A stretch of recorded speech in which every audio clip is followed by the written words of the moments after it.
good morning to everyone. I am Dipanshu Agarwal and I take this opportunity to welcome you to the International Conference on Computing and Communication Networks 2022 organized by the Manchester Metropolitan University, United Kingdom in collaboration with Universal Innovators. ICCCN 2022 is organized with the objective of bringing together scientists, professors, research scholars, students, and industrial experts in the field of computing and communication networks to a common forum. The primary goal of the conference is to promote the exchange of innovative scientific information between researchers, developers, engineers, students, and practitioners.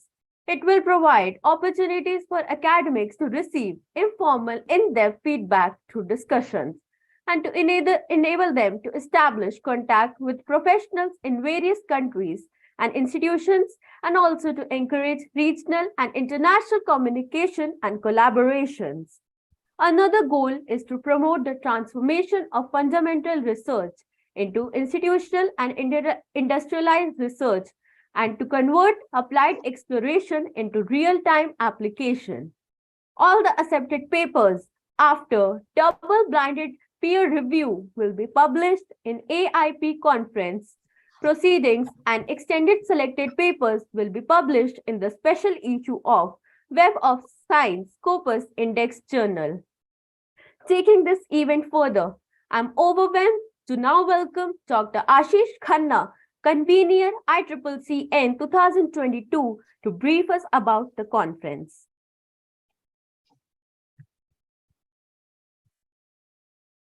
So,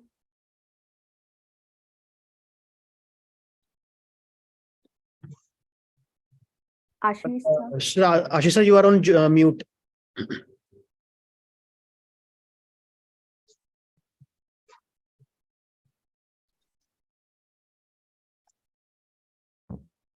I'm sorry. Good morning to everyone over here. I, Dr. Ashish Khanna, welcomes you all to the International Conference on Computing and Communication Networks, that is ICCCN 2022. I warmly welcome Professor Yong Hong Peng, Head and Director of the University RKE Center for Advanced Computational Science, Manchester Metropolitan University, United Kingdom. I warmly welcome our Honorable General Chair, Professor Omer Rana from Cardiff University, UK, and is grateful for his continuous support for the conference. Further, I happily welcome our conference chair, Dr. Ali Kashif Basir from Manchester Metropolitan University. Without his special efforts and guidance, we would not have been able to take the conference to this level. I also welcome Professor Giancarlo Fortino, our technical program co-chair from Università della Calabria, Italy. I humbly welcome Professor Polkowski from our academic partner, Jan Wajciechowski University, Poland. I also welcome all the scholars who have joined us today. The conference is jointly organized by Manchester Metropolitan University, United Kingdom, and Universal Innovators. I also welcome our keynote speaker, Dr. Shahid Mumtaz from Institute of Telecommunication, Portugal, and also Mr. Mohammad Usman, data scientist from Stevens Institute of Technology, USA, for taking out time from their busy schedule to share the latest research happening in the respective research fields.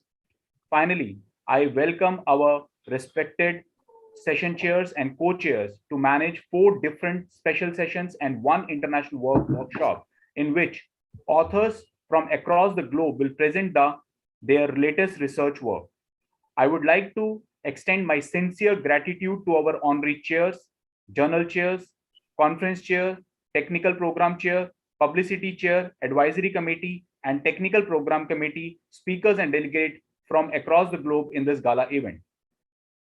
A massive round of applause for volunteers, sponsors, organizers, and associated partners who have contributed to this great cause.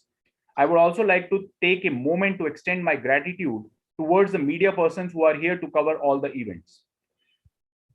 Finally, I would like to give some of the highlights of the conference. It is the second version of the conference in hybrid mode.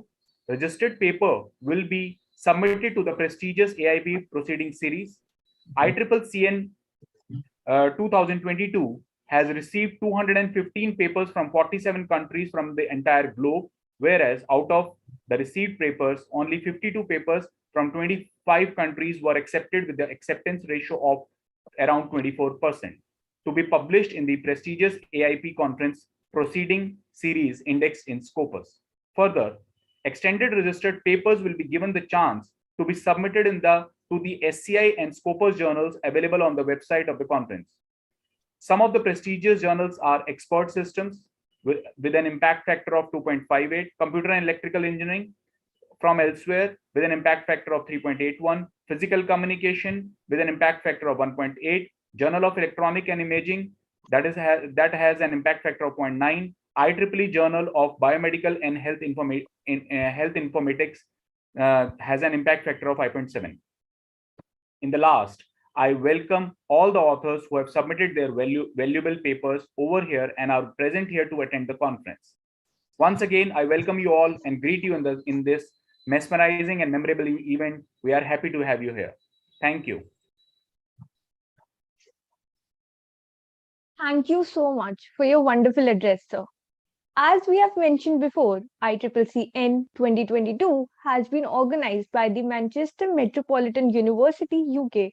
We now have Professor Yong Hong Peng, Head and Director of the University RKE Center for Advanced Computational Science, Manchester Metropolitan University, UK. I welcome you, sir. Thank you. Good morning and good afternoon or good evening, everyone. Can you see my screen? Yes, sir. Yes, sir. Okay.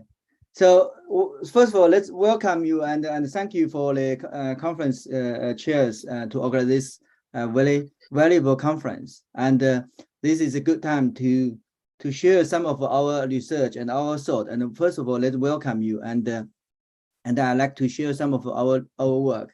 So this is welcome to Manchester Met, which is one of the top city in the European to deliver high-tech technologies and all digital technologies towards the future world. So we are in one of the centers to deliver the high-quality research across AI, cybersecurities, IoTs, future network, blockchains, and mathematical modeling. So we are delivering across the digital health, Industry 4.0, precision agriculture, smart cities, and fintechs, and the digital education across all different sectors. So we can see we have done a lot of, we are doing a lot of research across different subjects, from the healthcare to the smart city, from industries to the social science. So facing to the futures, the opportunity is huge. The AI and the digital will add huge to the global economics. According to McKinsey's, 22% of the UK economics and global economics will be come from digital and AI technologies. So what we need to do is to facing the challenges. So the challenge at the moment is also very huge. 80% of CEO thinking the digital and AI will be significant challenges for those who will to do business, and there will be good opportunities for them to investment. But 56% of the CEO thinking they don't have the team, they don't have the skill to do the work, to deliver the ambitions. And the 92% of the employees thinking they don't have the technologies available and the tools for them to support them to do the job. So that is the huge challenges and the gaps. As an academic, we look into the challenge from the past. The fundamental challenge is actually from the gap and inequities between human intelligence and machine intelligence. How we are going to deal with the challenges from data, from big data to the security issues. So there's a big gap between those. And all the gap is from the fundamental of computer science architects. From, we are dealing with our data from 0-1 point of view. So this has been driving a lot of different discipline area. For example, computer visions, concrete computing, and machine learning, deep learning, and security, and so on, and data mining. All this is based on the traditional computer science, computer systems. So these systems has been limited by ourselves. So what we need to do for the futures is to look into the gap. So at the moment it's driven by data and the algorithms and produce models which can be applied by human, which is one-way systems. In the future, we need to build up a circle systems which can continuously and concurrently working together across the data, algorithm, societies, and science. And of course, we need to look at the value around the human, improve human life, quality of life. So that is the future revolution will be from data-driven to the human-centered.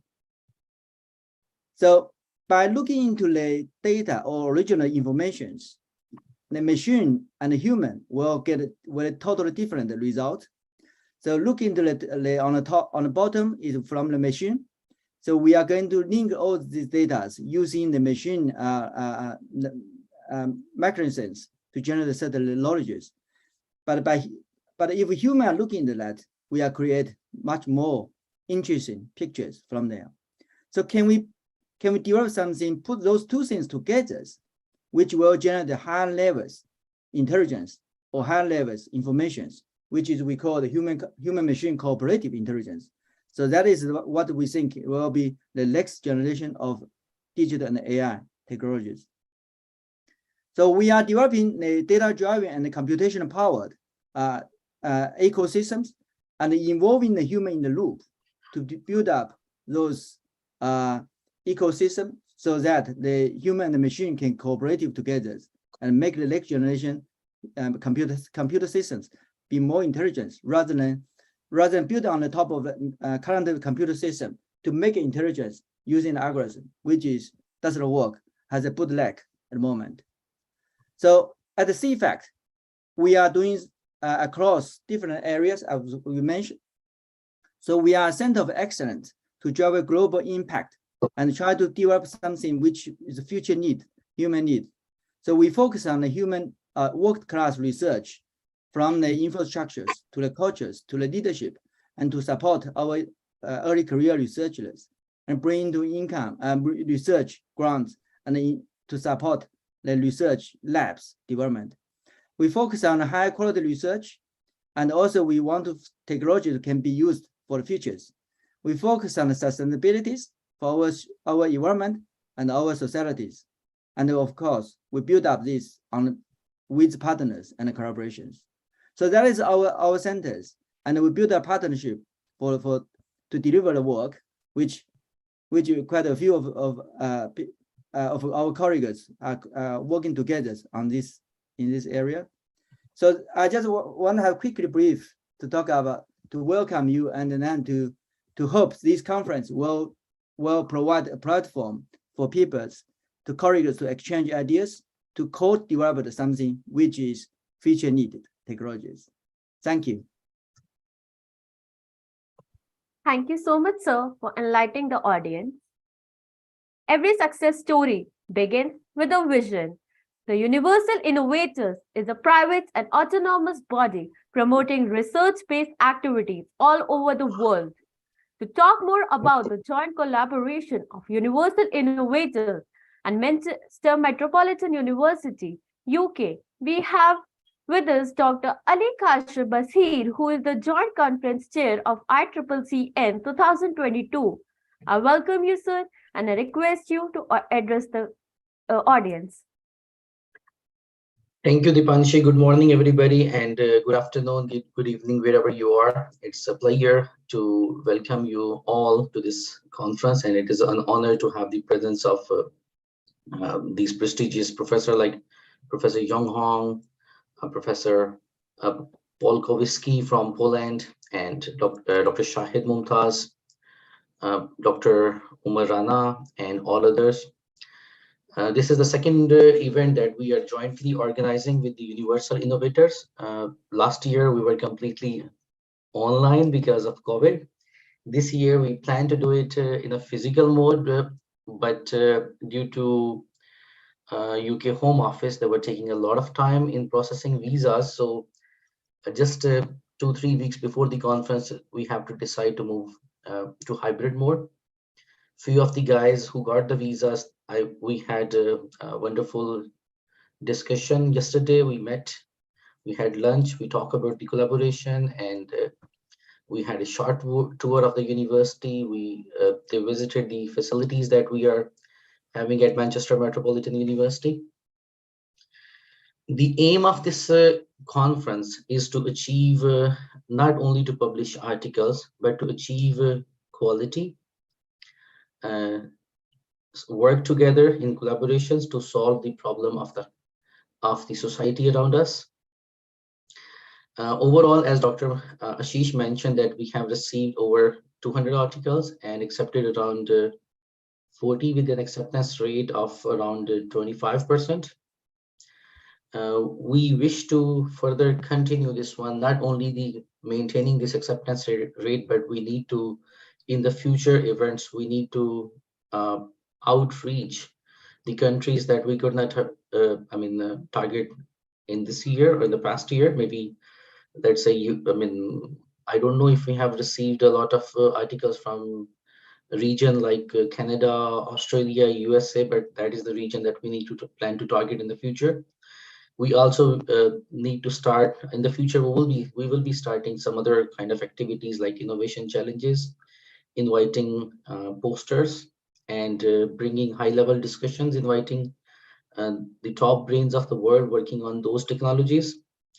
As Professor Yong Hong mentioned, that at Manchester Met, we are working hard to promote quality and be a center of innovation in the region. We already have 2 umbrella projects here, which is Greater Manchester AI Foundry and Greater Manchester Cyber Foundry, with the funding of around, each with the funding of £6 million, and these are with the consortium of University of Manchester, Lancaster University, and Salford University. And we are taking a lead on these projects in the region. And from these projects, we are working with the industries in the Northwest, and where we are providing technical consultancies and supervisions to the industry to achieve the higher objective, the greater goal, and maximize the opportunities that AI and cyber foundry technologies offer us. We are working very hard to achieve this excellence and promote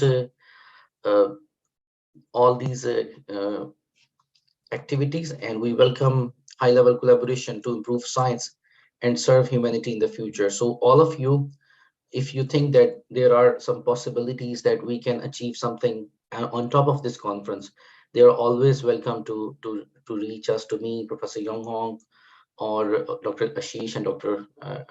Gupta. Thank you very much, and I welcome you all again, and I hope you will have a wonderful day brainstorming with each other, discussing with each other, learning from each other, and taking science, taking humanity further through research. Thank you very much.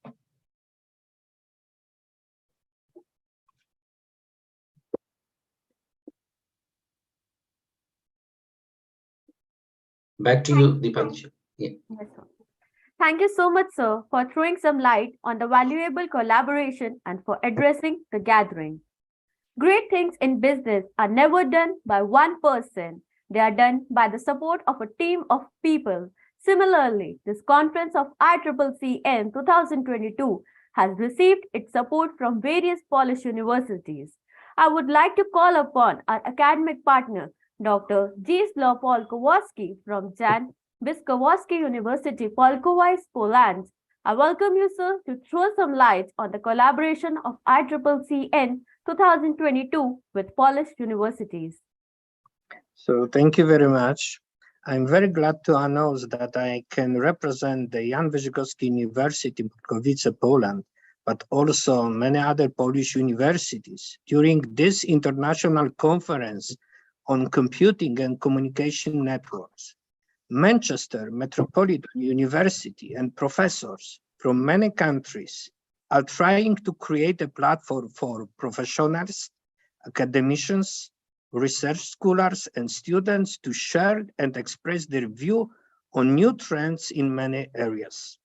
The theme of this conference conference concerns the important and promising scientific areas. I believe that this conference will provide a platform for knowledge creation, skill enhancement and development of innovative orientation among all who are trying and will be the part of this conference. Organization of a conference is an effort of many months by individuals. I'm glad that publication partners help to publish the highest quality scientific articles. Experts of reputed national and international institutions, also from my country, have agreed to deliver keynote speakers, invited talks, and chair the technical sessions during this conference. Such activities mean that together we are building one large international scientific family. So at the end of my address, I would like to underline that thanks scientific conferences and international collaboration with universities, year by year, we have more scientific effects. And let me say about one effect from this year. International conferences are giving us ideas for next scientific activities. And as an example, I can say that this year, me as a leader, I have started to conduct EU project, which is called Developing the Innovative Methodology of Teaching, Web 3.0, 4.0, 5.0, and Green Internet of Things, with some institutions from Portugal and Turkey. What is interesting in this project are involved many professors, my friends, let's say brothers and sisters from India as well. So we got grant worth 100,000 euros. This project took first place in Poland. And what is interesting, we got 95 points and the maximum was 100. It shows us that conferences are giving us ideas for projects, for very good activities. It would be not possible, as I said, without the cooperation with professors from many countries whom I met during scientific conferences. So as professors a few minutes ago said, also this is platform to establish contacts and to do something more together. So I wish all participants the success, and I'm sure that we will have many effects of this scientific conference. Good luck and hope to see you soon face to face. Thank you very much. Thank you so much, sir, for addressing the audience and enlightening them with your thoughts and visions. Now, I would like to call upon Professor Omer Rana, General Chair, ICCCN-2022, and Professor at Cardiff University, UK, to walk us through the collaboration and work opportunities in the United Kingdom. Actually, due to his busy schedule, he is not able to make it today. Yeah, actually, he has an emergency because of that, some family situation. Because of that, he is not able to be here with us today. But we are thankful for his guidance and continuous support. So yeah, I think Professor Yong Hong raised a hand. I think he wanted to ask something or say something. No, I made the congratulations to Zadil Access to the presentation about the platform and the project. Yeah. Thank you. So back to you, and we can move forward with our schedule. Thank you, sir. Next, I take the opportunity to call upon Dr. Deepak Gupta, Joint Convener, ICCCN 2022, to deliver the vote of thanks. Thank you, Dipanshi. Good morning, good evening to everyone all over the globe who have joined in this meeting for the conference. I deem it a great honor and privilege to propose the vote of thanks. On behalf of the organizing committee, of International Conference on Computing and Communication Networks, ICCCN 2022. I extend my heartfelt gratitude to the governing management, faculties, staffs, and students of Organizing University, Manchester Metropolitan University, UK, the keynote speakers, our panelists, delegates, session chairs, paper presenters, and participants of this conference. First and foremost, I would like to thank our Journal Chair, Professor Omar Rana and Professor Yang Ziao for their kind support. I would like to thank our speaker, Professor Shahid Mumtaz from Institute of Telecommunication, Portugal, and Dr. Mohammad Usman, data scientist, MMU. We are grateful to them for accepting the invitation to take part in ICCCN 2022 and share their expertise and knowledge on a topic with the participants of this conference. We are grateful to our technical program chair, Professor Giancarlo Fortino, for his kind support in reviewing process. Professor Zdzislaw Polkowski, Jan Wyszykowski University, for giving their priceless support to ICCCN 2022. I would like to give my sincere thanks to Professor Yong Hong Peng, Head and Director of University Center for Advanced Computational Sciences, Manchester Metropolitan University, UK, Professor Darren Dancy, Head of Department, School of Computing and Mathematics, MMU, UK, and Dr. Ali Kasib Bashir, Reader in Networks and Security, MMU, UK, for their constant support of motivation and creating an ecosystem for smoother conduction of international conference on computing and communication network. At last, I would like to thank our sponsors, student volunteers, reviewers, special session organizers, workshop organizers, participants, keynote speakers, and publishing partner for their constant support in organizing the conference in hybrid mode. It is an honor for me to thank all the participants to participate in ICCCN 2022. Thank you so much.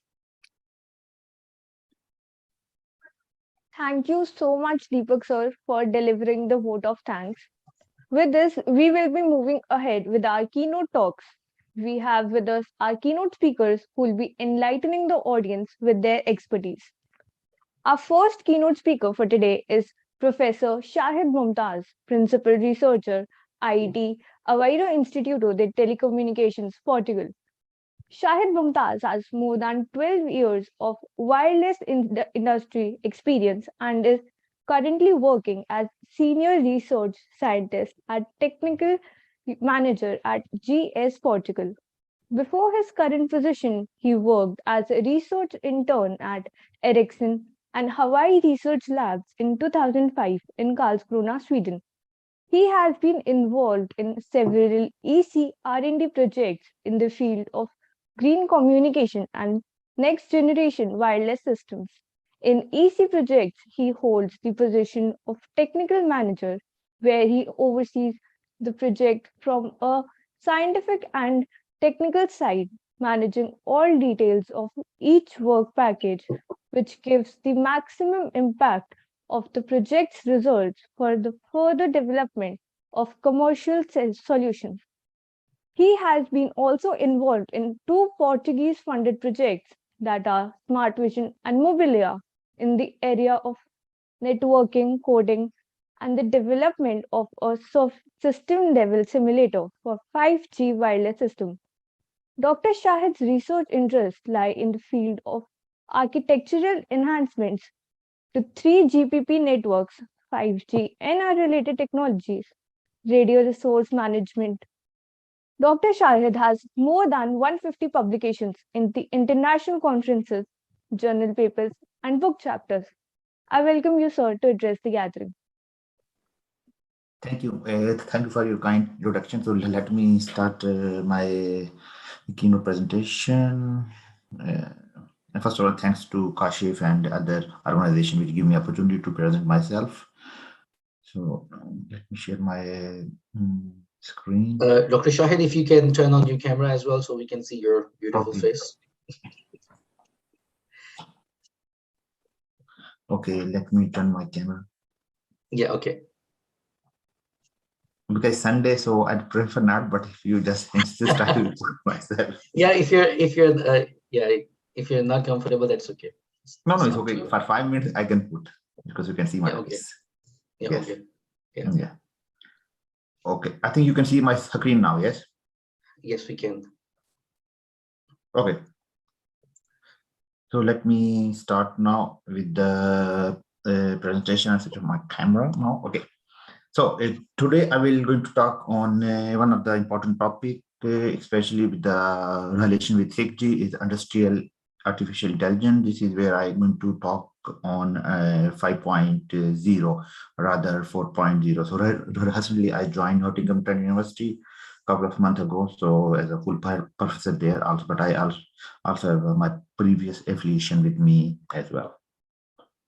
Okay, so let's start with the stuff. Let me put it down here. Yes.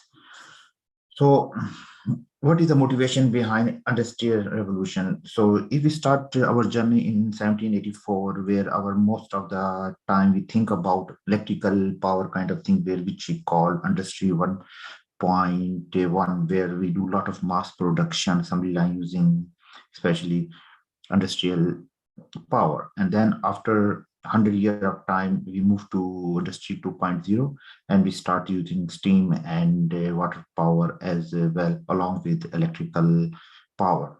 And then exactly after 100 years, now we enter into the time where we use a lot of computer, IDs, robots to fulfill the demand of our industrial production. And we take a lot of help from these entities. And today we are at industry 4.0 in the era of 6G. If we talk in the communication domain, where we use the word smart industry, we use a lot of big data, AI, machine learning kind of things to make new use cases possible in industry 4.0. But now the question is that now we will going to enter into industry 5.0, which is quite different than what we had in previous generations of industry. This is mostly related to the cyber physical cognitive network or system, where we try to make our machine as smart as possible, like human behavior. So we try to map our cognitive behavior from our human brain and try to map them toward the machine. That thing is already started in industry 4.0, but industry 4.0 we have kind of or kind of relation. Either we use capabilities or we use the machine. But in 5.0 we have to use the and we use the both the human in the machine kind of thing. The human in the loop will where you use machine with the human capabilities as well. So this is the main motivation when you go into industry 5.0, because if we see that our society is also changing from the society 1, society 2, society 3, 4, and 5. Now we are entering into society 5.0, which we can easily map to the industry 5.0. So we want our society more comfortable and more sustainable compared to the previous generation of industry. So in this society, we will take the help from IoT, big data, artificial intelligence, robots, among other things. So this is totally not about the technology, but also the social lives, the way we are living and the way we interact around us. So this is what we call a society 5.0. I will explain you more in detail how we reach this society 5.0. So what is the key differences between industry 4.0 and 5.0? The term industry 5.0 refer to the peoples which working alongside with robot and smart machines. So this is the main difference which we can't see in industry 4.0. If you say in the labor part here, as I explained in my first slide, where we have machine or human in the 4, but in 5 it is with machine. So this is kind of end relationship. And at the system level, this is more on cyber physical, where you have a physical world, and you have a cyber where you have concept like digital twin, AR, VR. But here you have more like cognitive cyber physical, where you use a lot of cognitive behaviors from our brain. And one of the example here is a metaverse, which is very hot topic nowadays. This is the part where you can see a lot of Industry 5.0. And on the product and services side, they mostly targeted a certain group, but in Industry 5.0, they are mostly will be the individual personalized experience. Rather, we go for the target group. For the supply chain, they do mostly data kind of analytic, but here they are responsive and more distributive. And the networking side, with more on IoTs on the 4.0 is IoT cognitive devices, connected devices, but on 5.0 it's more relation to the customer experience. That is the main difference. But from my side, the main one is the system level, where you use the more cognitive cyber physical system, where we need to map our human behavior toward machine. So along these lines, it's important to understand how we reach to Industry 5.0. If we started the beginning, when our human being come into this earth, the main motivation for them is to survive. For that survival, they try to hunt. So for them, they don't care about any other thing except for hunting and to survival. So that is the society which we prolong for many, many years, called hunter-gatherer society. And then we enter into the second domain of society, which is 2.0, which is called more agriculture kind of society, where along with the hunting, people also start cultivating different crops, vegetable, and start living into different villages, towns, and start building cities. And then we enter into society 3.0.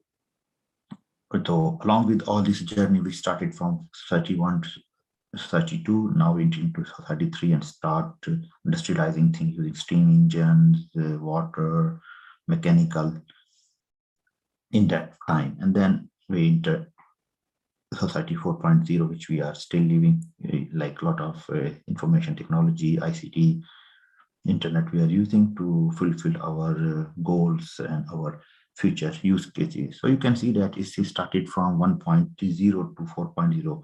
So you can see that this is the way our industry is also revolutionized, because our society is changing. So that is directly impact on our this industrial, and this is industry will impact on our communication part also, which we talk on G, 1G to 5G, etc.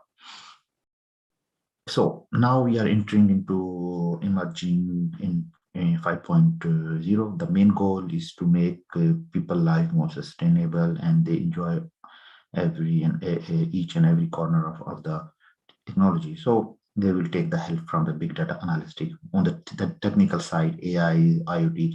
But if you are the end user, you don't care about what is happening on the technical side. For them, the most important services which they want to use. So these services is the combination of all of the cloud which is showing. But these why we using it to make them more sustainable, connected to each other. So my vision to map all of them into one picture. If you can see that on the x-axis we have the lines, which is efficiency of intelligence, and on the y-axis is the complexity of the system. If you can see that industry 1, where mostly the hunting society or agriculture studies, the era where they are not familiarized with the technology, especially if you talk on the term of AI or machine learning. So if you define roughly that in 1980, we start with the era of artificial intelligence or machine learning. So this is a time when we have industry 1 to industry 4, and we are, if you map to communication part is 5G, we're still using till now, and the society which we are mapping toward 3 and 4. But after a 2-year time, by now we are entering into more hybrid intelligence, where we have human in a loop along with the machine. So we totally not depending on the machine learning algorithm, but also the human behavior also. So we try to map both of them, rather we just use all the time machine learning. Here we mapping to the 5 and 6G and 5.0. And then in 2040, So this is the real intelligence, where I believe that it will be reached to the level of intelligent equal to the human being. So machine can capable of doing things which human can do. For example, they can smell, they can taste, they can feel. So senses, they are capable of doing the senses what human can do, around 6 senses. And this is a time when we map to 6, 7G, and society 6. And then in 2060, with the human intelligence, I believe that they will be reached, machine will be reached to the level of human intelligence. And this is a time when we are reached to the industry 8.0 or 7 or 9 to 8G and society 7. And in the next century, if we are alive till then, so I believe we have the machine is capable of doing a lot of things which human cannot do on that time. And this is a time when they are very, very smart by making of them the sensors, I mean, processors. I don't know what is happening on that time, but this is my vision. So you can see that will be a part of industry 9, 10G, and society 8 as well. So this is the time I believe this is very, very super high society, which you can see flying cars, other things as well. So this is a vision. So maybe some have the different view, but I believe that the way we are growing toward that dimension, so we will reach to that time. So why industry 5.0 is important? Because to reduce costs due to the resources and efficiency, empowered workers, and it is also competitive by the industry, attracting best talent, training for the evolving skills, a competitive edge in new market, and also improve safety and well-being. So in a short summary wise, you can see that industry 4.0 is the solution provider for the people and especially for the planet which we are living now. So this is the main reason why we are moving, and on top of that, the thing which is really impact, that is this artificial intelligence part, which make their life much easier.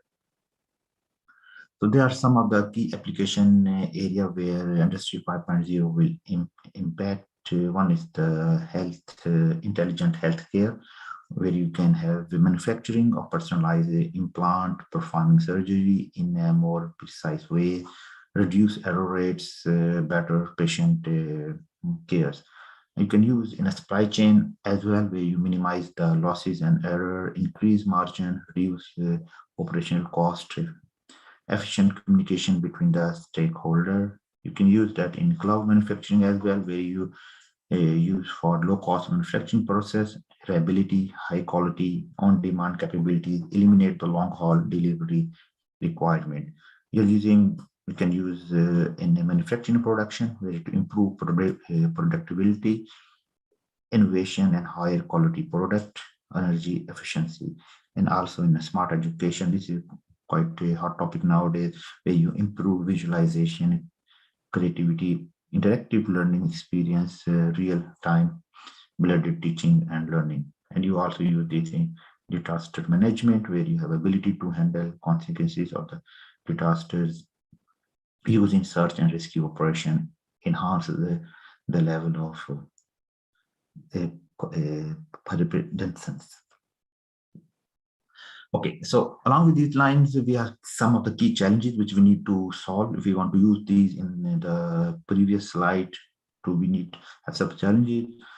Some of the challenges is mentioned in this slide, like we need edge computing, artificial intelligence, cobot, and to make the connection, we need 6G and beyond kind of communication part. Digital twin is one of the use case for metaverse, blockchain for the secure communication, Internet of Things, Internet everything, and the big data analytic. So out of these boxes, I think the most important for me is the 6G and the beyond, where we use the knowledge discovery, smart resource management, low latency, high reliability. So out of them, low latency and high reliability is one of the important KPIs to fulfill, because that is the solution which is still a big bottleneck that how to define low latency and how to achieve this low latency communication in the future, because in future everything will be on the latency. The lower the latency, the better is the quality of experience, and high reliability is easy to achieve. You just increase your number of bandwidth or increase your more data pipe as well. And the second technology, which is also quite innovative, is the digital twin, because of use case of metaverse, where you need to reduce cost, predicting future error, design customization, predictive maintenance, and among other are well understood, and a lot of people already, a lot of research groups or projects are working on that as well. So one of just a simple example of digital twin use case. So you can make the twin of your organ, human organ, you can make the twin of process, or you can make the twin of the product. That is the physical entity on my left hand side, which is reside as a physical space. And then you need to create a virtual space for each of them.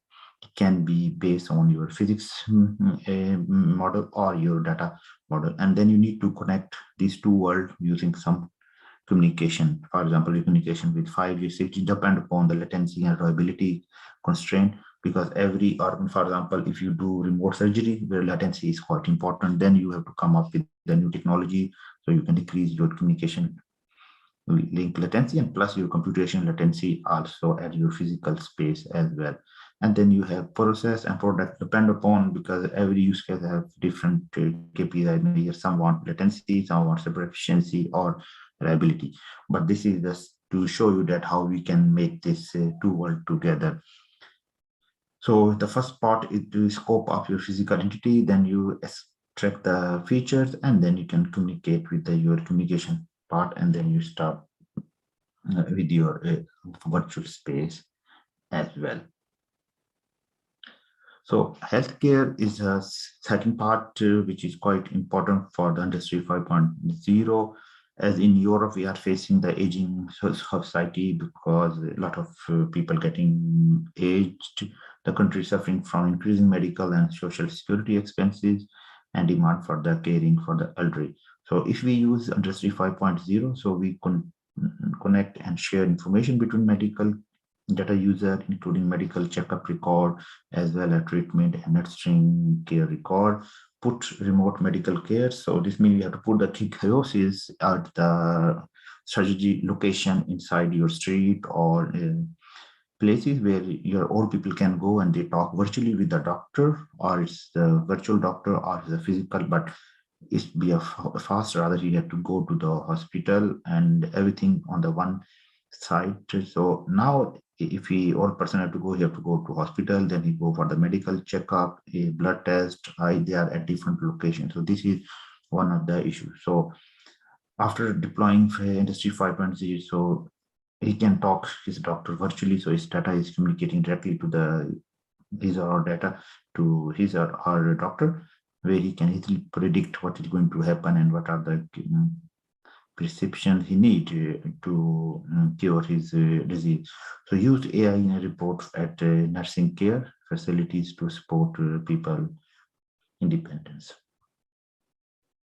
Similarly, with the mobility part, if you can see that the population decline result in underpopulated rural area with the lack access to the public transportation. So this is a fast growing e-commerce segment, has been shortage of the driver. So similarly, we can use automobile cars, autonomous car, which can take a patient at a different location if needed, use their own delivery to their houses to decrease their mobility. So this is the important use case for the medical drone, which can take your medicine and bring it to the location where it needed. So promote use of autonomous driving taxis and buses for the public transportation to make rural transportation more readily available, improve distribution and logistic efficiency by introducing innovations such as single driver cargo truck in convey using unarmed following vehicle system and by using drones. And then we have the infrastructure also. This is already started in some places in Europe, but you can see a more bigger picture in a 5.0 industry. So the main issue was the restoration of public infrastructure developed during Europe. Rapid economic growth period has created a shortage of skilled labor and increase in the financial burden on the sections and maintenance. So solutions, we can use sensor AI robot, which will inspect and maintain road, bridges, and tunnels and dams. So this is some of the use cases you can see in the near future, especially for the industry 5.0. So this is a combination of both communication part and the industrial and your societal part as well. And there is also fintech. So a lot of now online banks are coming up now in UK as well. So this means you don't need to go in big lines and open your account. This is all online banks where you don't need any cashless payment. So there's a high proportion of European money transactions are still conducted in cash and banks at each country, which is cumbersome. So usage of IT in companies limited, installation of cashless payment and convenient financial service is slow. So that's why they are going toward this fintech banking system, online bank, where you use a technology blockchain for the money transfer because of the secure, and new APIs to connect fintechs, firms, and the real physical banks and promote cashless payment. So this is quite getting very hot, and a lot of banks are now moving toward that domain. So there are some of the challenges which we need to solve if we want to make industry 5.0 a reality. First is the what are the potential industry along with which I mentioned in the previous. One is digital drug. Digital drug is a very new idea where you make a drug like a small sensor and it can put inside your body and he directly target the organ where it for directly go to heart, lungs, or kidney. This is the digital drug which is controlled from the outside world. And then the smart factory, which is most of us is already aware about this, where you have a lot of IoTs and IoT sensor, AI, and also from the communication domain, it's a concept called private networks, where they are creating whole communication network inside bank or factory, so they don't have any attacks or resilience from the outside world. So they are already communicating inside their net, in the concept called private nets. And then we have a green ecology, where you need a more this energy efficient, power efficient solution for the future being, because when you're using a lot of computational part, AI part, they consume a lot of resources in terms of your chipset design or computational hardware, your silicon or your transistor, and these all material need to be dug from the earth, and every country has some certain materials and they consume a lot of water as well when you're digging all of the materials. So we need to be more efficient, green material kind of thing which can help our environment better in terms of green ecology.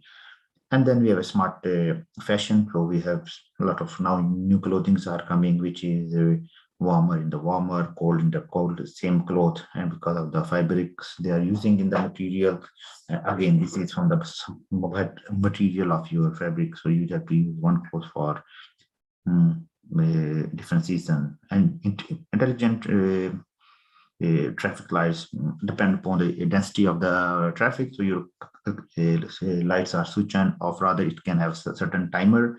So it's all depend upon the traffic, and they have the map and they can switch off, switch on according to the traffic load on the roads. And innovation ecosystems, where you need to be innovative things along with all this technology and come up with new solution where you see the gaps in the use cases on the research area. And fusion energy, this is also quite a hot topic where you try to fusionize this energy and try this energy to give this power to the society. So China is doing this concept also where they try to produce at least for 2 or 3 minutes this energy, try to create an artificial sun to make their cities to give the energy. This is a bit, from my side, it's a bit mediated idea, but still, I don't know, but they see this is one of the futuristic part which Industry 5.0 will be help a lot. And then we have COVID therapy, personalized experience. So everyone knows about this from the last 2 years. And then some challenges which we need to solve. We need to see that how cobot, robots, and human can work together. What are the scalabilities we need to use? What are the AM scaling, privacy, preserving transactions, regulatory compliance is very important. We need to regulate it. So every company, vendors have to be on the one page when they are proposing different protocol interfaces between them. Then we have to create more skilled worker in these areas and data security as well. So along with these lines, if we want to move to the next society, for society 6 or 7, there is quantum computing will, you can see that in next 10 to 15 years, a lot of global industry standards, so a lot of industry will also joining this initiative. So far, industry have been reluctant to join because it's quite innovative area and rather less research have been done so far. And more blockchain will be appear in the communication industrial part as well, and more variant of blockchain will be appear for sure. And then we have give a continuous training and we have to come up with the policies for the machine, because machine are becoming a very important part of human. So machine should pay taxes also at least, because they are replacing a lot of human beings. So we have to come up with business model for them as well, where we have human-machine co-working policies, and also the cognitive edge, where you bring your lot of artificial intelligence from application layer to the very physical layer. I mean, close to the end user, so that the delay will be less, reliability will be increased. So you are bringing the AI to very close to the human being, or in the network side close to the edge. So that's all from my side. So thanks a lot. So if you have any question, please feel free to ask.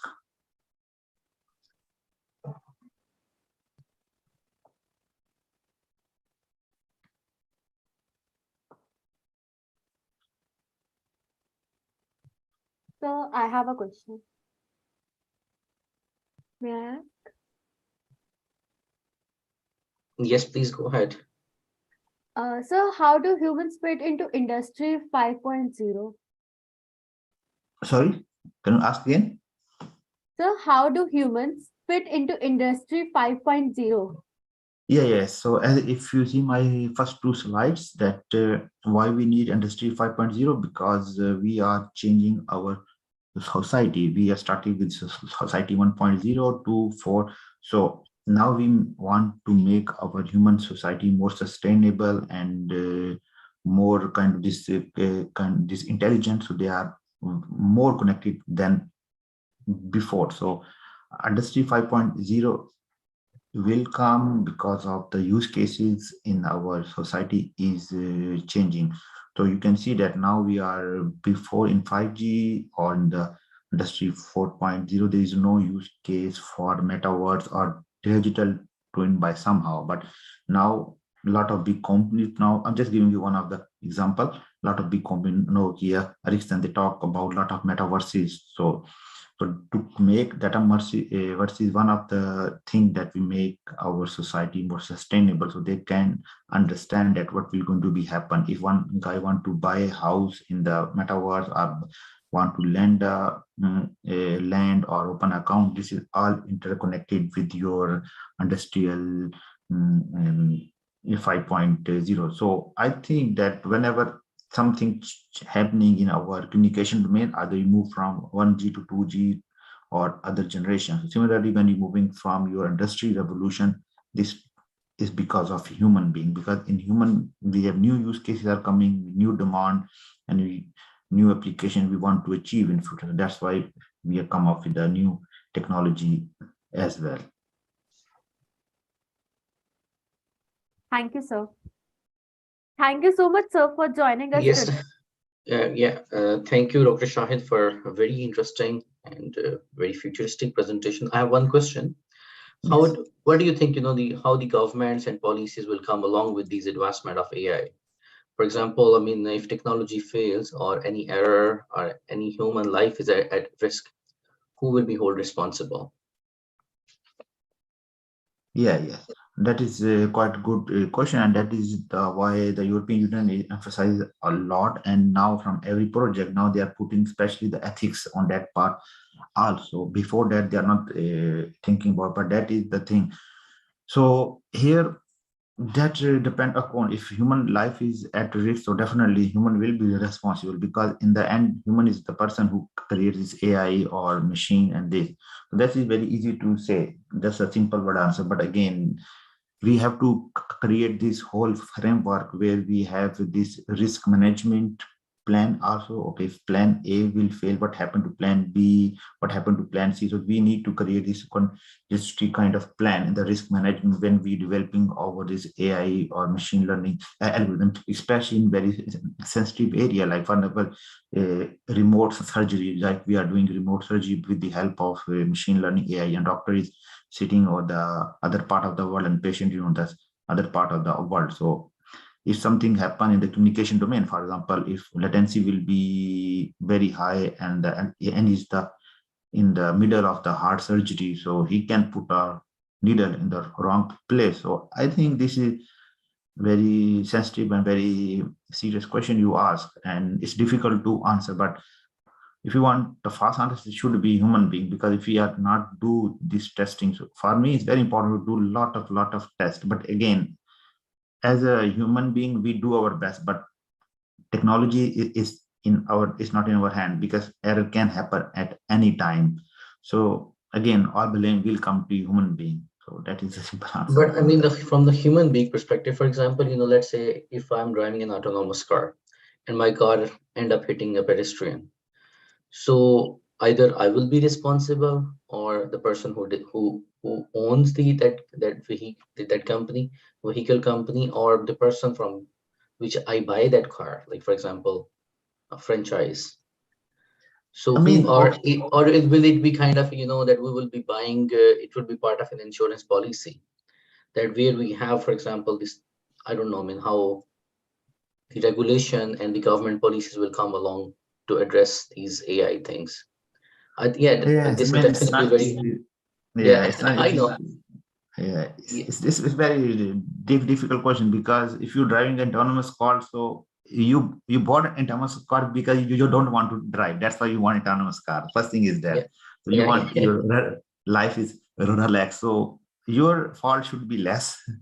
If it's hit, so it should be the company who make the car. But again, it's difficult because the company said, oh, the guy put a wrong button and that happened. So it's very difficult to answer this question. Impossible. But again, this, no.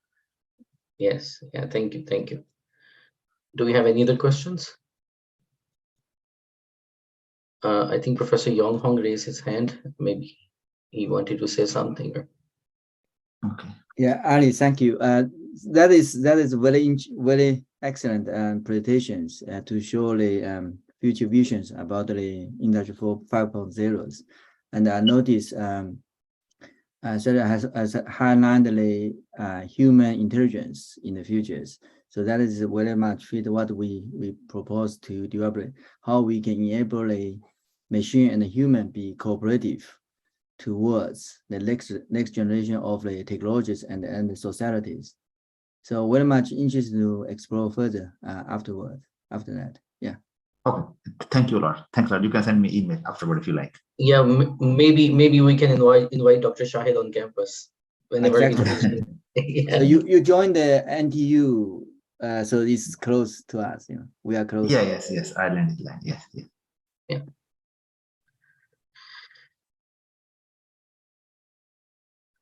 Dr. Kotial, could here want to ask something?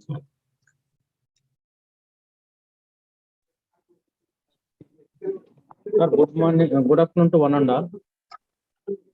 Sir, could you please tell us what are the trusted research areas in the topics, sir? Sorry, don't understand. Kashif, can you or someone else tell me, because there's a lot of noise? No, I also couldn't understand. So, Hello, Dr. sir. Kotiala, your question is that what are the Hello? interesting research areas in Society 5.0? In the topic, your session topic, sir. Could you please enlighten us the trusted research areas in the topic? Industry research area, that part I understand, but I don't know which part he want to understand. Research area in which area?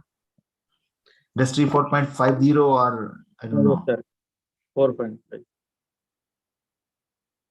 Okay, I try to rephrase the question. I try to answer both of you. So you asked what are the industry research area, industry 5.0 and 4.0. Okay, so in the 4.0, as I already explained you that 4.0, the target is to use either machine or either use human kind of intelligent.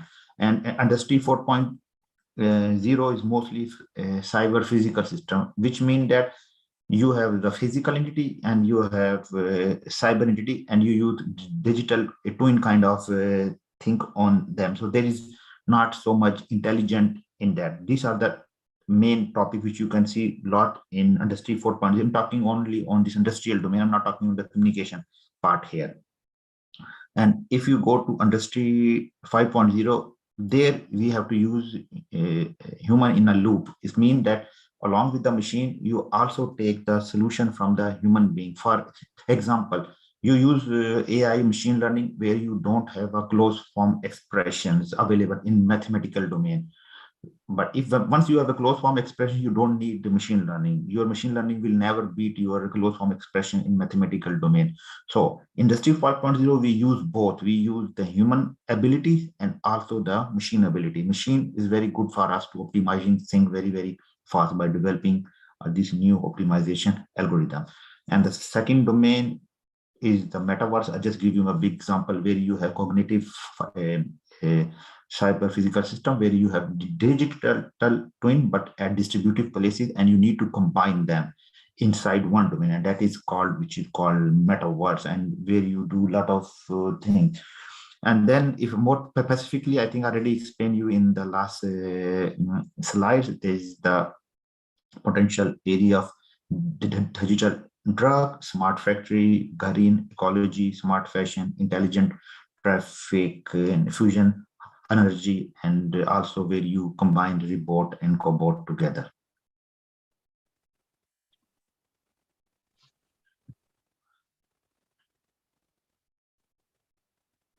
Do we have any other question?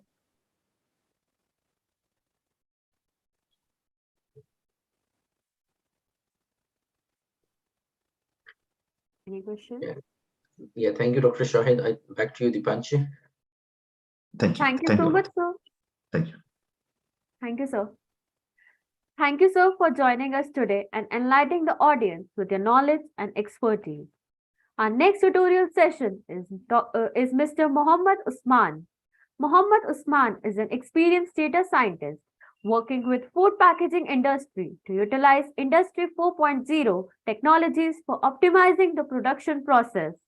Before this, he has worked with healthcare sector, financial sector, and telecommunication sector to apply his data science, machine learning, and software engineering expertise to solve their problems. Usman holds a search master in big data science, at the end of which he worked with a hospital to build their first automated decision-making solution for age-related macular degradation patients. His topic for tutorial is Industry 4.0 technologies for packing industry. I welcome you, sir, and I request you to address the gathering. Thank you so much, Dipanshi. Thank you so much.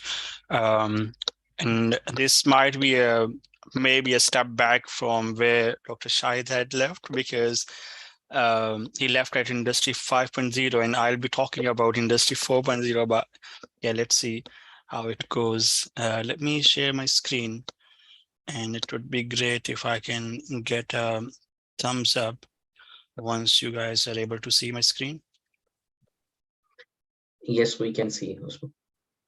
Okay, so as Dipanshi, if I'm not wrong, mentioned that my name is Mohammad Usman, and I'm working currently as a KTP associate with Manchester Met University on an Innovate UK funded grant, where we are trying to solve some real issues of packaging industry. Primarily, my work is a collaboration between Manchester Met and Packaging Automation Limited.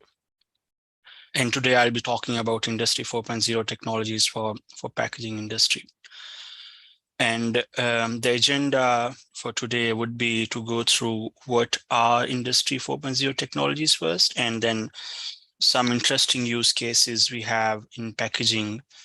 And then I would go a bit deep in what we did and the challenges we faced and how we overcame those challenges, some interesting areas to work on, and questions if you have any.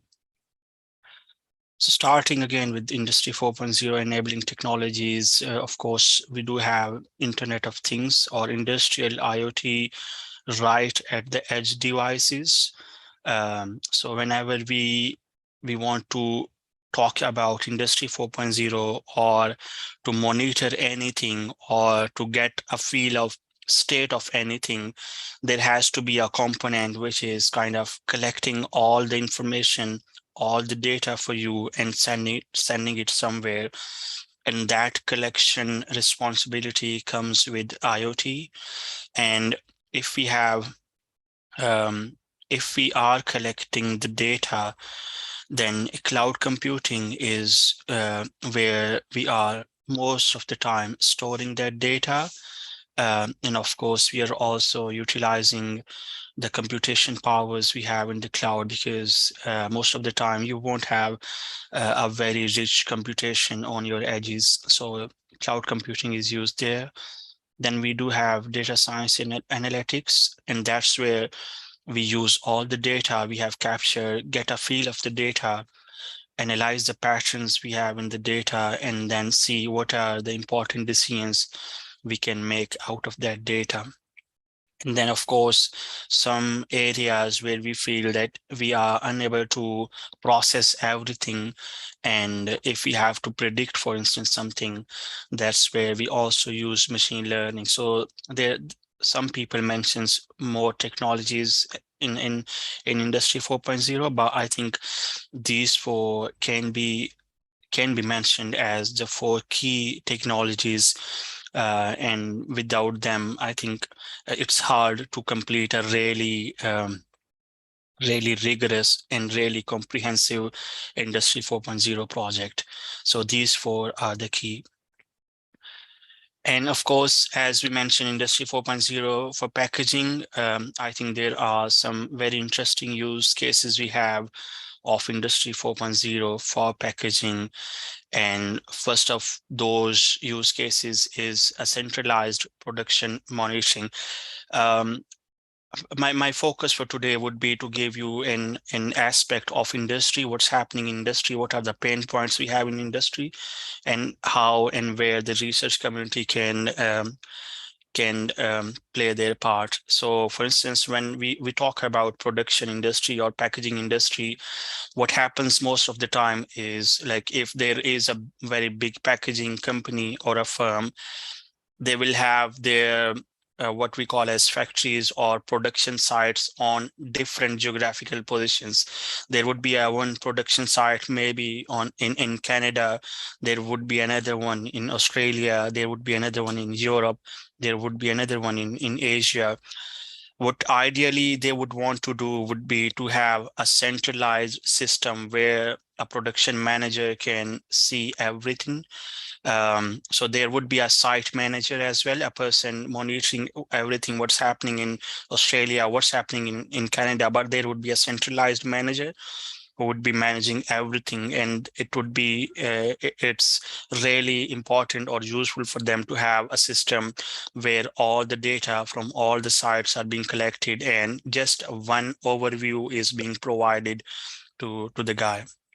Then managing the elastic supply demands. Now we are moving towards Christmas, and in these kind of seasons, what we get is really a spike in the demands, and managing that spike in demand need the packaging industry to be very sure about how much resources they need, in terms of staff, how much resources they need in terms of machines, and how much resources they need in terms of power supply, let's say.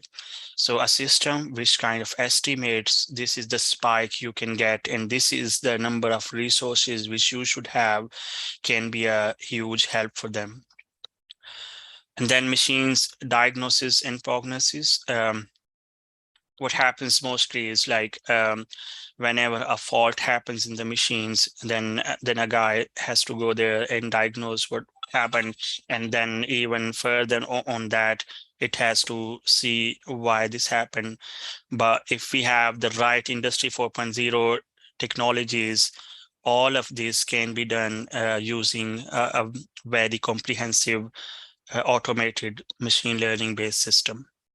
Then predictive maintenance, I believe, is very important, though it has been in the industry for quite a long. So many people are kind of claiming to have the most comprehensive predictive maintenance system, but I believe we are still a bit behind in having such a system that is well trusted by the industry, and such a system that can help the industry to kind of schedule everything around that. Because what happens is, like, for instance, taking again the example of a spike in the demand in the season of Christmas, what happens is, like, all the supply chain stakeholders are booked, like who would be the firm which will pack everything, how much quantity it should be, then the trucks which will take that supply to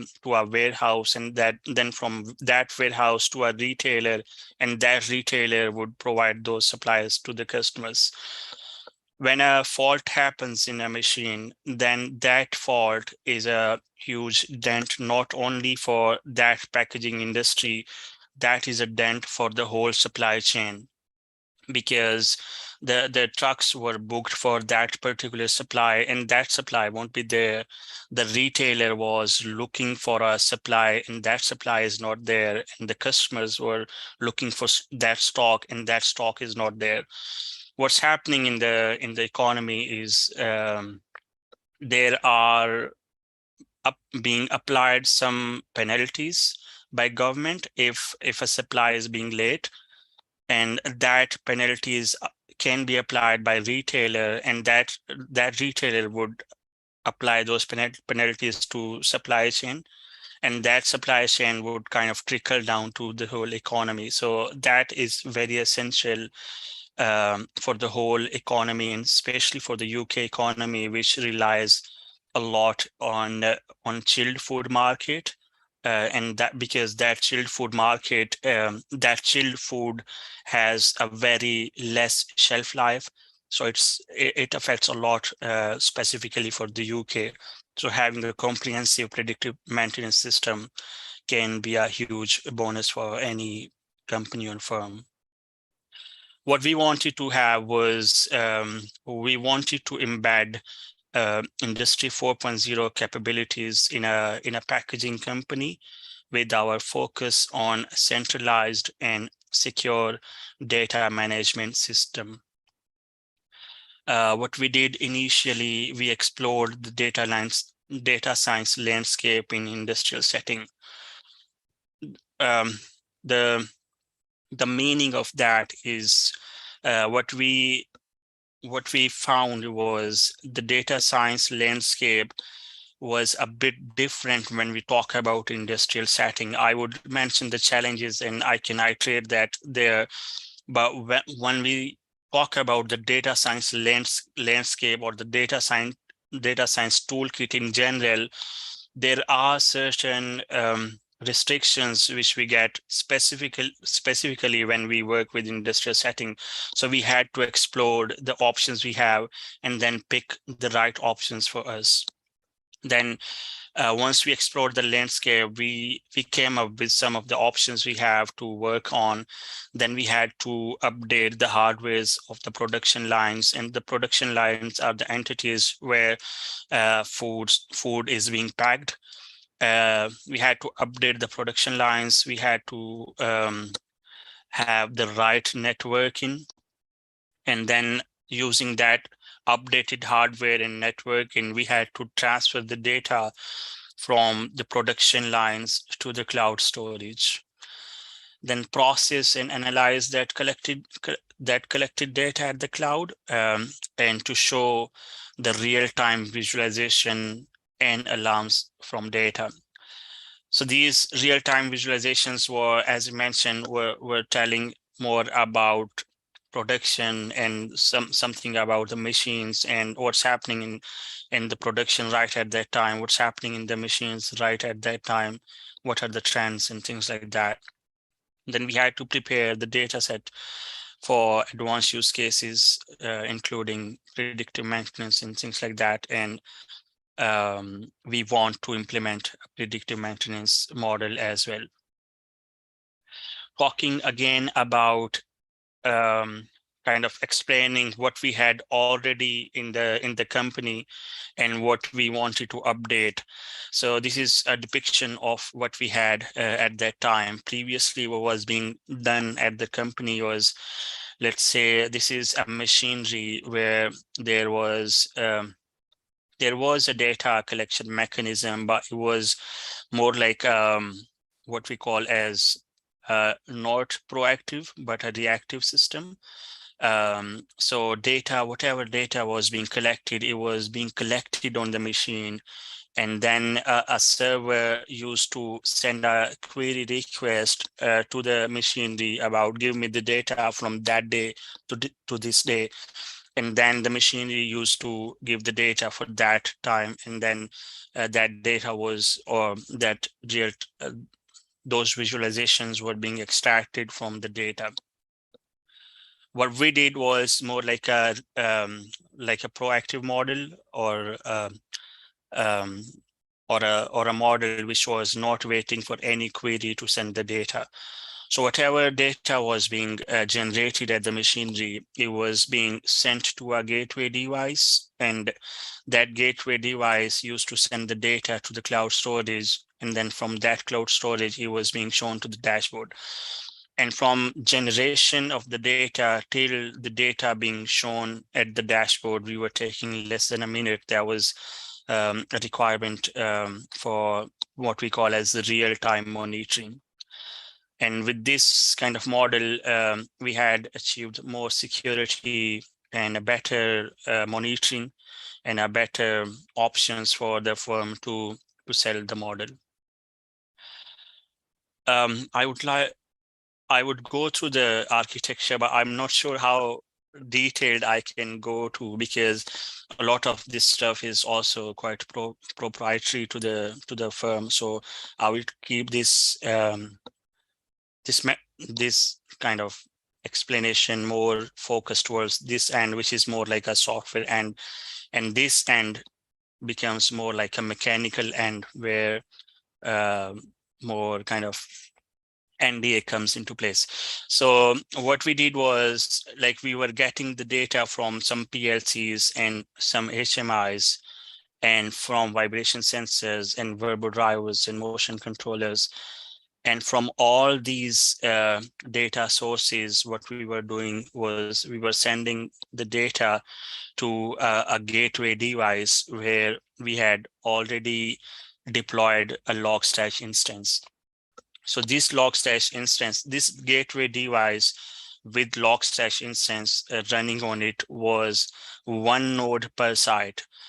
Let's say we had a composition of lines in a site where there were 3 lines, and all 3 lines were running at a time. But in our model, only one of them would be kind of a master node, which will have Logstash installed on it, and the data from all 3 lines, including the master line itself, would come at the central line, and from there on, it will be sent to an EC2 instance where Elasticsearch instance was listening for that data. And that Elasticsearch instance was then being called by a Node.js server, which was working as a backend to a web application, and this Node.js server was being further called by a React application, which was calling this server, asking for a specific data, and that data was being extracted from Elasticsearch. And this is where I think it was quite useful for us to have the Logstash and Elasticsearch being open source, because we could use them as per our requirement, and we didn't have to really work on their interoperability, and they were like easy to communicate with each other. What we also did at the start was, instead of having a Node.js server, we had a Kibana there working with Elasticsearch, and that also comes with this, what we call as Elastic Stack. So just using this Elastic Stack, what we were able to do was quickly build a system which we were able to communicate with our industrial partner that this is what we have in terms of data, this is what we can get in terms of visualization. So that Kibana instance was being showing the visualization in real time, and there was not much development work that was required. So I think having this Elastic Stack and using it right for our system was quite helpful in our case, because there were some really what I can call as purpose-driven or customized requirements from the company, and that is why we had to discard Kibana and have a Node.js and React application. Because if we had to kind of work on Kibana, then we had to build quite a lot of plugins, which we didn't want to do. So we just, once we had everything set up, once we have the right transfer layer working, once we knew that the data is coming in real time, the data transfer layer is quite robust, then we just discard the Kibana and started working on Node.js server. So what we faced in terms of challenges was limited computational power in the industrial machines. By limited computational power, I mean, that's where I mentioned I can kind of connect with my previous point of exploring the data science landscape for industrial setting. Because when we talk about data ingestion, or when we go through the available options we had for the data ingestion, at times the computational power becomes a bottleneck. For instance, if we didn't have the option to use a separate gateway device, it would have been quite difficult for us to use an open source data ingestion for industrial setting. There are some protocols which we can use, but they had some limitations. And then again, the interoperability for the cloud end was becoming a bottleneck. So we had to, so this challenge was there, and the way we solved it was introducing some additional networking, some additional connectivity, and a new gateway device which we use for overcoming this. And then the other challenge, I think, which is quite large, is tough communication. By tough communication, I mean we people from the software world have their own kind of wording, have their own communication way, but the industrial people, they have their own way of communicating. So having the right communication is difficult, and I think it is still difficult.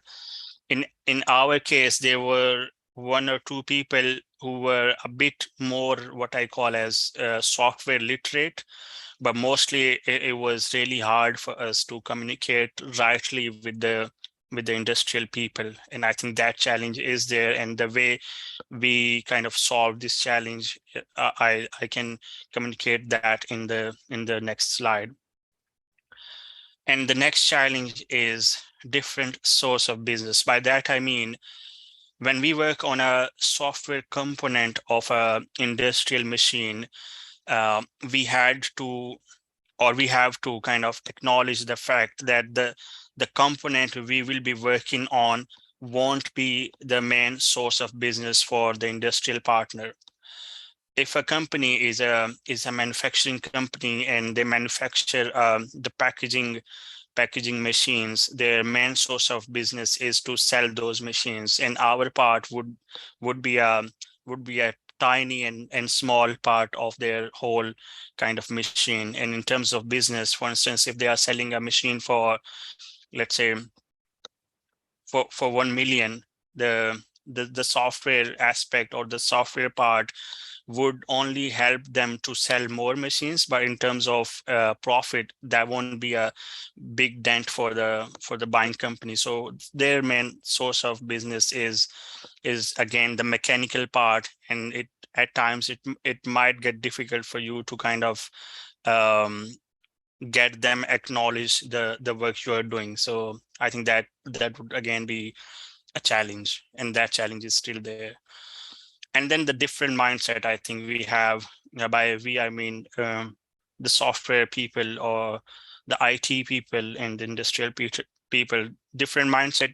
By different mindset I mean, when we work on a pure software product in a pure software company, then we try to be more agile.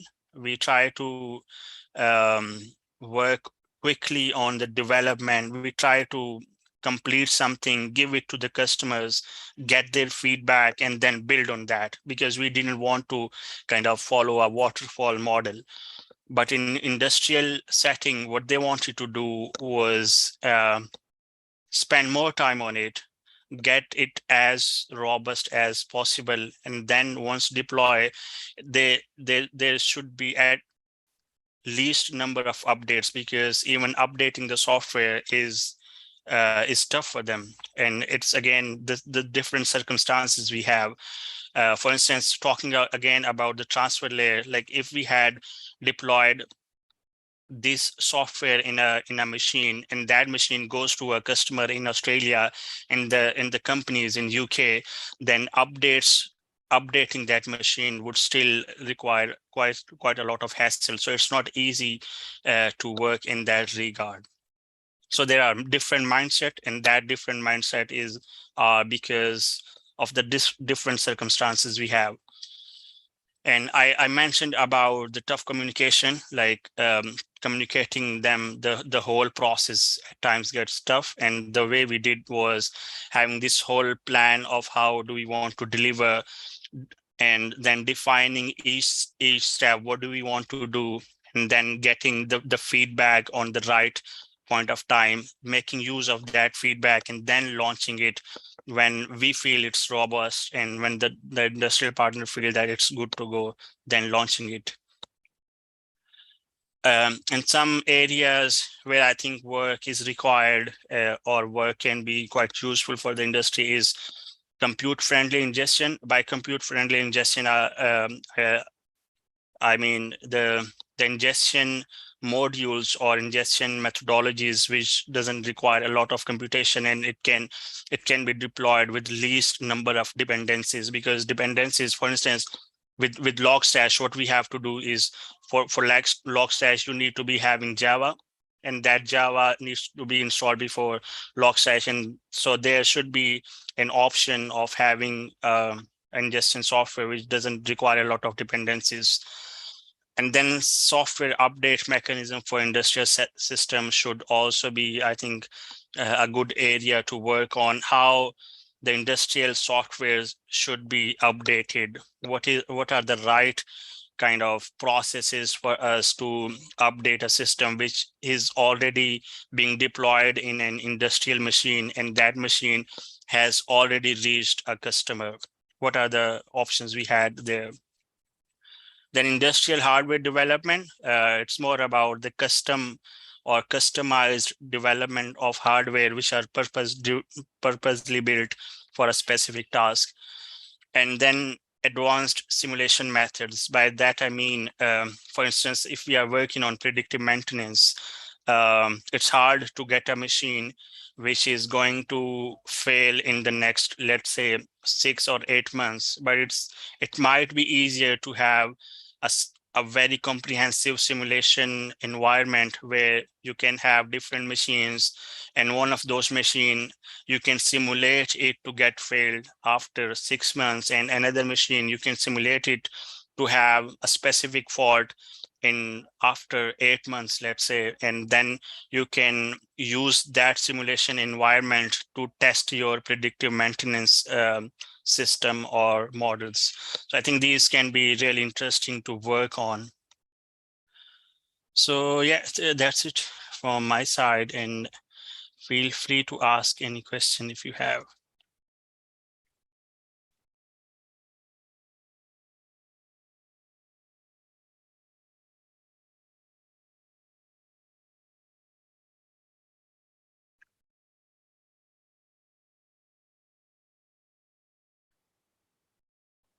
Do you have any? Yes. Do we have any questions?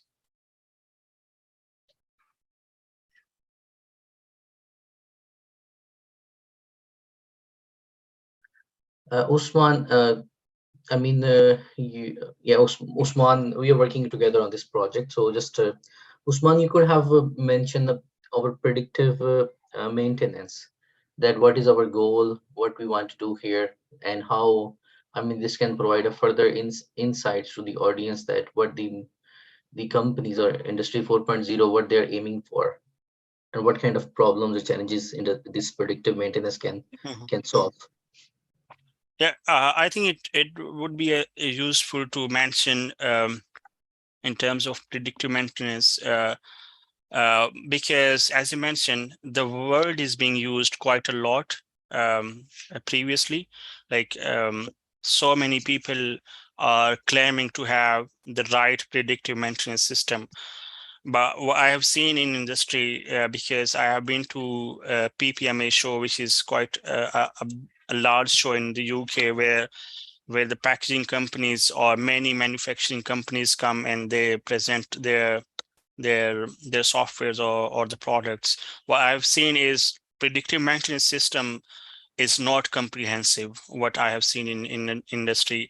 And by not being comprehensive, I mean people are not kind of covering all the aspects of a predictive maintenance system. For instance, what most people do is based on the vibration sensor or based on motion controller, what they do is more like a thresholding. For instance, if we are getting a lot of vibration in a motor, or if we are having some waves which are not regular or which are not normal, they kind of threshold it as a fault.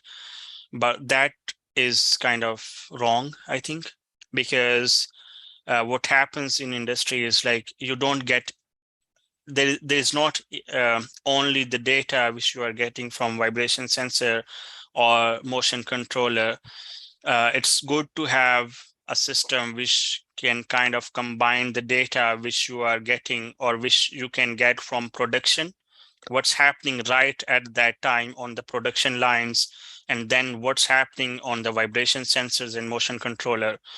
For instance, if the line is having a peak time and the line is producing a lot of packs, then you can expect the vibration sensor and the motion controller to have the high values. But people kind of threshold that value as wrong as well. So there is a lack of kind of combining the production data and what we call as engineering data, the engineering data which we are getting from vibration sensors, motion controller, turbo drivers in HMI. So I think there is a gap in terms of comprehensiveness of the system, and that is what we want to cover, because the way we progressed was work on the production data first, which is in a way more like a simplified version of the data, but that gives us a good kind of landmark for us to work on the engineering data. Combining both of these data would help us to build a more comprehensive system. Yeah. Thank you. So what do you think, what kind of impact this project can possibly bring to the packaging industry? I think, again, the things I mentioned here, like predictive maintenance system, if a company is able to build a comprehensive predictive maintenance system, it would be impactful for the whole supply chain. It would not be only impacting the packaging company. For a particular company, it will save them a lot of cost. Of course, the maintenance cost, it will save them cost.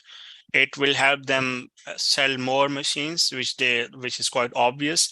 But for the whole supply chain, it would kind of solve the food shortage issue which we get at peak times due to machine downtimes.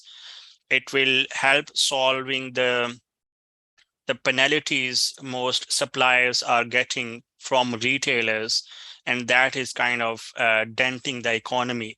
So it will have effect on the complete economy as per our current discussions with the packaging and supplier companies. Thank you very much. Do we have any other questions? Hello. Thank you, Mohammed Usman, for the wonderful speech. I have one question. That means when we are doing the computation in the background, so means edge computing would be the better option, or the cloud computing will be the better option? How we can connect to with them for the computation purpose, as we are mentioning that some online data processing will be done to take certain decisions. Yeah, I think that's a really good question. But I think it would depend on the kind of computation you want to do. And in our case, what we didn't want to do was, let's say, combine all of the data and process it on the edges. The kind of gateway device we got was able to kind of process more data if we wanted, but we didn't want to kind of overwhelm that. And the main responsibility which we gave to the gateway device was to get all the data and just send it to the cloud and then do the computations on the cloud. If we want to be kind of use the edge devices to, let's say, train a machine learning model, I think that would not be a very good idea. So the better idea, if we want our edge devices to be more intelligent, would be to make use of that data, train the model on the cloud, and then that trained model can be sent to the edge devices if we want the edge devices to be more intelligent. But I think in our case, the purpose of the edge device was to kind of process, or more like gather the data and send it. So I think in our case, it was not required. But if there was a scenario where we wanted the edge devices to take quick decisions, I think a trained model being sent to the edge devices would have been a better idea. Okay, thank you. Thank you.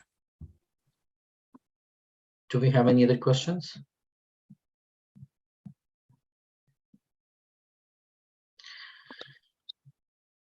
Yeah, thank you, Usman. Due to the sensitive nature of the project, we could not share the insight of all the implementation, all the wonderful work Usman had done. So otherwise we could have shared the dashboard that we have prepared, all the insights into data. but Usman did a wonderful job. Thank you, Usman, for your wonderful presentation. Thank you, Dr. Yeah, yeah. If we have any questions, please ask. Otherwise, we can move forward with our schedule.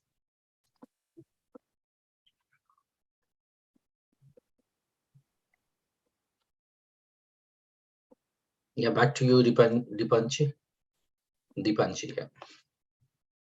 Okay, so thank you so much, sir, for joining us today and enlightening the audience with your knowledge and expertise. With this, we have concluded the opening ceremony. We would like to express our sincere gratitude to all the dignitaries and guests of honors for joining us today. I would also like to thank all the researchers, academics, and students for their presence. Now, I would request all the participants to move to their respective rooms for their presentations. All the best to everyone. Thank you, Riddhi. Thank you, everyone.